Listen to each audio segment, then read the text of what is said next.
Morning प्यारे बच्चों, आज है डेट 29 जुलाई। आज हम करेंगे वर्कशीट नंबर 11। क्लास आपकी है 9th। तो आज का हमारा टॉपिक है परमाणु तथा अणु। परमाणु को इंग्लिश में एटम एंड अणु को मॉलिक्यूल कहते हैं। अब मैं इंग्लिश यहाँ पर इसलिए बता रही हूँ सो दैट कई बार क्या होता है कि हमने इंग्लिश के वर्ड सुने होते हैं लेकिन हिंदी के नहीं सुने होते, तो इसलिए थोड़ा आप सिमिलर हो सको इसलिए मैं इंग्लिश के वर्ड लिख देती हूँ। अब ज्ञान की दीदी फिर से ज्ञान से पूछती हैं कि ज्ञान क्या जो तत्व होते हैं। आपको यही पता है कि जो एलिमेंट से ही एलिमेंट के कॉम्बिनेशन से एलिमेंट को के संयोजन क्या होता है? कंबाइन करना, जोड़ देना। तो रासायनिक होगा, रासायनिक संयोजन से जो तत्वों के एलिमेंट होता है ना, तत्वों के को मिला देने से यौगिक बनते हैं। जैसे कार्बन एक क्या है तत्व है, ऑक्सीजन क्या है एक तत्व है, हाइड्रोजन क्या है एक तत्व है, नाइट्रोजन क्या है एक तत्व है। जब हम कार्बन और ऑक्सीजन को मिलाएंगे तो हो सकता है कार्बन मोनोऑक्साइड बन जाए, कार्बन डाइऑक्साइड बन जाए। और कार्बन और नाइट्रोजन को मिलाएंगे, कार्बन और हाइड्रोजन को मिलाएंगे तो अलग अलग, जैसे CH4 हो गया, मीथेन बन गया, NH3 हो गया, अमोनिया बन गया। तो तत्वों के मिलने से ही यौगिक बनते हैं। तो यहाँ पर ज्ञान की दीदी पूछती है, क्या जो यौगिक का निर्माण होता है क्या वो मिश्रणों की तरफ सिर्फ उन्हें मिला देने से हो जाता है? तो जो ज्ञान है, ज्ञान कहता है कि नहीं दीदी, यौगिका का निर्माण तो केवल रासायनिक अभिक्रिया या फिर संयोजन से होता है। ठीक है, रासायनिक यानी कि केमिकल रिएक्शन से ही सिर्फ उनका निर्माण हो सकता है। अब जो ये अभिक्रियाएं होती हैं, रिएक्शंस होती हैं, ठीक है, अभिक्रियाएं होती हैं, इनके कुछ निश्चित सिद्धांत होते हैं, कुछ निश्चित रूल होते हैं, जिन्हें हम क्या बोलते हैं? जिन्हें हम रासायनिक संयोजन के नियम कहते हैं। जिन्हें हम क्या कहते हैं? रासायनिक संयोजन के नियम कहते हैं। यहाँ हम इन्हीं में से दो नियमों को समझेंगे।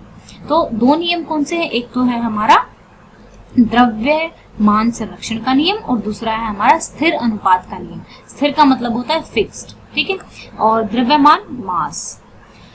तो यानी कि संरक्षण मतलब जितना है उतना ही रहेगा।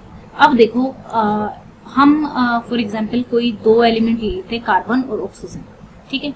यहाँ पे जो CO2, अभी आप लोगों को ये पता होगा कि जो एरो से इधर होते हैं, लेफ्ट हैंड साइड में होते हैं, बाएं हाथ की तरफ होते हैं, और जो दाएं हाथ की तरफ होते हैं, जो बाएं हाथ वाली तरफ होते हैं उनको बोलते हैं उत्पाद। ये होते हैं हमारे उत्पाद। और जो बनकर तैयार होते हैं, जरूरी नहीं है एक ही प्रोडक्ट तैयार हो, कई प्रोडक्ट भी तैयार हो सकते हैं। जो बनकर तैयार होते हैं उनको अभिकारक बोलते हैं, अभिकारक। तो जो आपके जो उत्पाद होते हैं जैसे C+O2, इस साइड जो जितना इनका मास है ना, जितना इनका द्रव्यमान है, जैसे 1 ग्राम कार्बन है, 3 ग्राम कार्बन है और 8 ग्राम ऑक्सीजन है, ठीक है ना। तो यहाँ पे कितना बनकर तैयार होगा? यहाँ पे 11 ग्राम बनकर तैयार हो जाएगा, ठीक है। तो हमारा इस तरीके से कार्बन ऑक्सीजन का हमारा बनके तैयार होगा। तो यहाँ पे ये कहने की कोशिश ये कर रहा है, जो ये नियम है, ये नियम ये कह रहा है कि भाई मास ना घटेगा नहीं केमिकल रिएक्शन में, ना तो मास, जो आपकी अभिक्रिया होगी, जो अभिक्रिया संयोजन होगा उसमें ना तो मास बढ़ेगा और ना ही वो घटेगा। और ये मास का ना घटना ना बढ़ना, बिल्कुल वैसे के वैसे रहना ही द्रव्यमान संरक्षण का नियम है। किसी रासायनिक अभिक्रिया में द्रव्यमान का निर्माण अथवा विनाश संभव नहीं है। तो कहना है कि ना तो, यहाँ पे आप अपनी भाषा में लिख सकते हैं कि किसी भी रासायनिक अभिक्रिया में द्रव्यमान ना तो बनता है, ना तो कम होता है और ना ही घटता है, वो हमेशा सेम रहता है, ठीक है। तो मास जो है वो कभी ना बढ़ाया जा सकता है ना घटाया जा सकता है, किसमें? जो अभिक्रिया है आपकी उसमें।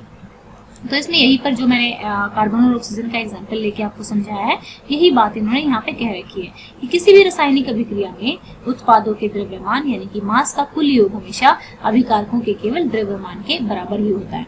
अब जैसे इसने दो प्रोडक्ट ले लिए, एक A लिया और एक B लिया। A का था 4 ग्राम और B का था 10 ग्राम। तो जब रिएक्शन बन के तैयार ही कोई नए प्रोडक्ट बने और उन दोनों का मास भी इन दोनों के मास के बराबर ही था, ठीक है। 2.5 देख लो आप, कितना हो गया? 14 हो गया। 14 ग्राम ही पहले था और 14 ग्राम ही अब है। तो अब नया चीज हम पढ़ेंगे कि यौगिकों का निर्माण करने वाले तत्व सदैव स्थिर अनुपात में ही रहते हैं। स्थिर अनुपात का मतलब क्या होता है? अनुपात एक तरह से रेशियो ही होता है। जैसे मैं कहूँ कि भाई यहाँ पर हम ले लें कि भाई आपको H2O बनाना है, वाटर बनाना है। वाटर हमेशा किस तरीके से बनेगा? जब आप 1 ग्राम हाइड्रोजन ले लोगे और 8 ग्राम ऑक्सीजन लोगे, ठीक है, इसी रेशियो में रहेगा। तो मान लो अगर आपको 2 ग्राम हाइड्रोजन लेना है तो 2 ग्राम हाइड्रोजन को पानी बनने के लिए कितनी ऑक्सीजन चाहिए? 16 ग्राम ऑक्सीजन। अब रेशो देखो, 2 एकम 2, 2 8 16, वही 1:8 आ गया रेशो। अब अगर 3 ग्राम चाहिए तो कितना हो जाएगा? 3 8 24, 24 ग्राम उसको क्या चाहिए? ऑक्सीजन चाहिए। 3 एकम 3, 8 24। तो यहाँ पे लगते हैं ये रेशो जो रहेगा, रेशो मतलब अनुपात जो रहेगा वो हमेशा सेम रहेगा। तो ये दूसरा हमारा नियम हो गया। दूसरा नियम क्या हो गया? किसी भी रासायनिक अभिक्रिया में बने यौगिकों में तत्व हमेशा एक निश्चित द्रव्यमान के अनुपात में विद्यमान होते हैं, निश्चित द्रव्यमान के। अब ये भी बात है कि भाई आप जो हाइड्रोजन उठाएंगे ना, चाहे कहीं से उठा लो, आप अमेरिका से उठा लो, पहाड़ों से उठा लो, कहीं से उठा लो, ठीक है, वो स्थान कहाँ से आ रहा है, वो कहाँ से आ रहा है, ये मैटर नहीं करता, आप वही बनाएगा, ठीक है। अभिक्रिया मतलब यौगिक वही बनेगा। एक रासायनिक पदार्थ ना ही इस बात से निर्भर करता, अगर आपको वाटर बनाना है ना, तो वाटर किस प्रोसेस से आप वाटर बना रहे हो इससे कोई मतलब नहीं है। कौन सी पद्धति आप यूज कर रहे हो इससे कोई मतलब नहीं है। बस उनको वाटर चाहिए, वो ये देख लेगा कि मेरे को 1 ग्राम तो मेरे को क्या चाहिए, 1 ग्राम मेरे को हाइड्रोजन चाहिए और मेरे को कितनी 8 ग्राम मेरे को ऑक्सीजन चाहिए। तो इस तरीके से वो अपने मतलब कौन से स्थान पे है और कौन सी पद्धति से बनाया जा रहा है, ये इस बात पर निर्भर नहीं करता है। अब अगला पॉइंट भी बहुत इंपॉर्टेंट है। एक रासायनिक पदार्थ में उससे बनने वाले तत्व सदैव अपने द्रव्यमान में एक निश्चित स्थिर अनुपात में उपस्थित होते हैं। तो स्थिर, इन्होंने उदाहरण दिया हुआ है, यही उदाहरण मैंने आपको दे दिया है, लेकिन एक बार इसको पढ़ लेते हैं। यौगिक जल H2O का निर्माण करने के लिए हाइड्रोजन तथा ऑक्सीजन के तत्वों में अपने द्रव्यमान में स्थिर अनुपात क्रमशः 1 और 8 में ही अभिक्रिया करेंगे। 1 ग्राम हाइड्रोजन से जल बनाने के लिए 8 ग्राम ऑक्सीजन की आवश्यकता होगी। 2 ग्राम हाइड्रोजन से जल बनाने के लिए 16 ग्राम ऑक्सीजन की आवश्यकता पड़ेगी। चाहे बेशक से ऑक्सीजन आपके पास 100 ग्राम हो, ठीक है, अगर आपको ऑक्सीजन बनाया, आपके पास 2 ग्राम अगर ऑक्सीजन है तो वो केवल 16 ग्राम ऑक्सीजन ही उठाएगी, ठीक है, उसी अनुपात में उठाएगी। बाकी जो रह जाएगी ना वो नहीं उठाएगी, बाकी वो रिमेनिंग पड़ी रहेगी, ठीक है। वैसे ही यौगिक कार्बन डाइऑक्साइड में कार्बन और ऑक्सीजन के द्रव्यमान का अनुपात 3:8 होता है, और अमोनिया के नाइट्रोजन में। अब आपसे ये पूछा जा सकता है कि H2O बनाने के लिए क्या रेशो होता है, क्या अनुपात होता है, और कार्बन डाइऑक्साइड बनाने के लिए क्या अनुपात होता है। और हो सकता है हम क्विज करें, तो जब क्विज करना स्टार्ट करेंगे हो सकता है मैं आपसे ये क्वेश्चन पूछ लूँ उन क्विज में, तो ये थोड़ा ध्यान से पढ़ना। अमोनिया NH3 में नाइट्रोजन और हाइड्रोजन के द्रव्यमान का अनुपात कितना होता है? 14:3 होता है, ठीक है। तो बच्चों देखो, मैंने आपको कल कहा था कि जूम एजुकेशन का एक टेलीग्राम चैनल है, जूम एजुकेशन ZW, अब यहाँ जो चैनल का नाम है वही जूम एजुकेशन का। कुछ बच्चों ने कल ज्वाइन कर लिया है, तो जो भी हम PDF है या फिर कुछ इंपॉर्टेंट नोट्स हैं हम वहाँ आपको PDF के फॉर्मेट में प्रोवाइड कर सकते हैं और इजीली समझाकर प्रोवाइड कर सकते हैं। लेकिन देखिए टेलीग्राम में ऐसा नहीं है कि बेटर चीज़ ये होती है कि आप लोग हमें मैसेज नहीं कर सकते हैं, हमें ही जो डाटा भेजना होता है हम आपको डाटा भेज सकते हैं, जो इंपॉर्टेंट डाटा होगा वही भेजा जाएगा। ऐसा नहीं है कि आप टेलीग्राम या यूट्यूब का बहाना लेके फ़ोन को सारा दिन लेके ही बैठे रहो मम्मी पापा के फ़ोन को, ऐसा नहीं करना है, ठीक है। पढ़ाई के लिए चीज़ों को यूज़ करना है। तो चलिए अब कर लेते हैं क्वेश्चन जिनका आपको होता है बेसब्री से इंतजार। कुछ बच्चे ऐसा करते हैं सीधे क्वेश्चन आंसर पर पहुंच जाते हैं, वीडियो को समझते ही नहीं है। बच्चों पूरी वीडियो देखा करो, ये आपके आगे पूरी लाइफ काम आने वाली है, ठीक है। जब हम छोटे होते हैं तो चीजें नहीं समझ में आती हैं, थोड़े बड़े हो जाते हैं तो समझ में आता है कि अच्छा पेरेंट्स टीचर ठीक ही कहते थे, पढ़ लेते तो अच्छा था, तो पढ़ लिया करो, समझ लिया करो, ठीक है। रासायनिक संयोजन के 2 नियम लिखिए। तो दोनों नियम मैंने बता दिए आपके, यहाँ से ऊपर से टेप देना कि एक तो ये द्रव्यमान संरक्षण का नियम और स्थिर अनुपात का नियम। पहला क्वेश्चन हो गया हमारा पूरा, ठीक है। और एक लाइन ये भी लिख लेना कि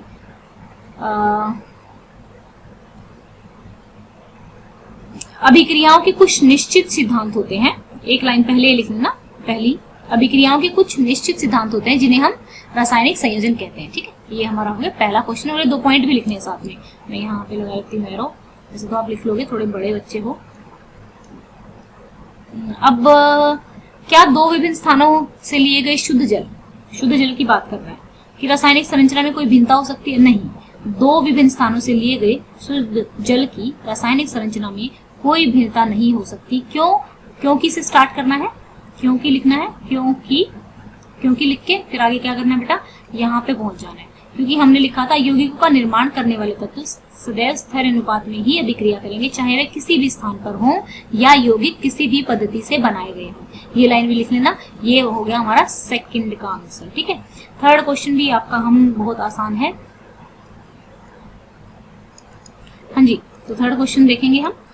थर्ड क्वेश्चन में क्या कह रहा है, यदि 3 ग्राम कार्बन, 3 ग्राम मेरे को कार्बन चाहिए, ठीक है भाई, 8 ग्राम ऑक्सीजन, ठीक है, तो वो कह रहा है 11 ग्राम कार्बन डाइऑक्साइड बन जाती है। अब वो कहता है कि 12 ग्राम मेरे पास क्या है, कार्बन है, ठीक है, और 32 ग्राम मेरे को क्या चाहिए, 32 ग्राम ऑक्सीजन जला दी मैंने उसके लिए। तो अब कितना CO2 बनेगा, कितने ग्राम CO2 बनेगी, ठीक है, कितने ग्राम CO2 बनेगी, ये बनेगी इन दोनों के मास के बराबर ही, क्योंकि मास तो सेम ही रहने वाला है। दोनों को जोड़ दो 4 3 और 1 4, 44 ग्राम बन जाएगी। ठीक है, 44 ग्राम बन जाएगी। अगर एक बात बताओ, यहाँ पे बच्चों ये समझ लेते हैं, ये बहुत इंपॉर्टेंट है। अगर मैं यहाँ पे 42 दे देती ना आपको यहाँ पे, तो भी आपका मतलब वो रिमेनिंग नहीं उठाता, क्योंकि वो 3:8 में ही उठाता है। ठीक है ना, तो ये आपका क्वेश्चन था। अभी अमोनिया और कार्बन डाइऑक्साइड का निर्माण किन तत्वों से होता है, ये आपको बताना है। तो अगला क्वेश्चन है, अमोनिया और कार्बन डाइऑक्साइड का निर्माण किन तत्वों से होता है, किन किन तत्वों से होता है। देखिए, एक तो अमोनिया का यहाँ से देख सकते हैं, अमोनिया में क्या है, N किसका सिंबल है, नाइट्रोजन लिखा हुआ भी हुआ है, नाइट्रोजन नाइट्रोजन नाइट्रोजन